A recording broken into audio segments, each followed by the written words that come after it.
একদিনের ব্যবধানে দেশে সোনার দাম ভরিতে আরও ৩,৫০০ টাকা কমেছে। এতে ভালো মানের অর্থাৎ ২২ ক্যারেটের এক ভরি সোনার দাম হবে ২,০৪,২৮৩ টাকা। নতুন দর আগামী ২৮ তারিখ থেকে কার্যকর হবে।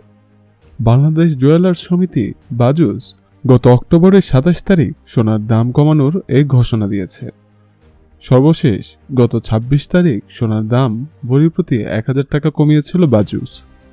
চলতি মাসে এ পর্যন্ত সব মিলিয়ে ১০ বার সোনার দাম সমন্বয় করেছে জুয়েলার্স সমিতি। প্রথম ৭ বারই দাম বেড়েছে। এর মধ্যে ৭ অক্টোবর সোনার ভরি প্রতি দাম ২ লাখ টাকার মাইলফলকে পৌঁছায়। ২০ অক্টোবর ২২ ক্যারেটের সোনার দাম বেড়ে হয় ২,১৭,৩৮২ টাকা, যা দেশের ইতিহাসে সর্বোচ্চ।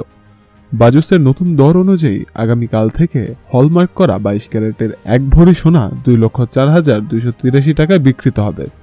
এছাড়া প্রতি ভরি ২১ ক্যারেট ১,৯৪,৯৯৯ টাকা, ১৮ ক্যারেট ১,৪৭,১৪৫ টাকা এবং সনাতন পদ্ধতির সোনা বিক্রি হবে ১,৩৮,৯৪২ টাকায়।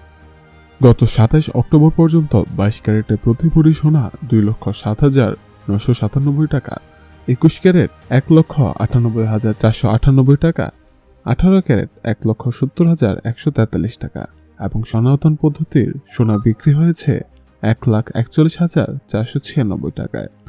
সেই হিসেবে আগামীকাল থেকে প্রতি ভরি ২২ ক্যারেট সোনায় ৩,৬৭৪ টাকা, ২১ ক্যারেটে ৩,৪৯৯ টাকা এবং ১৮ ক্যারেটে ২,৯৯৮ টাকা ও সনাতন পদ্ধতির সোনায় ভরিতে ২,৫৫৪ টাকা দাম কমবে।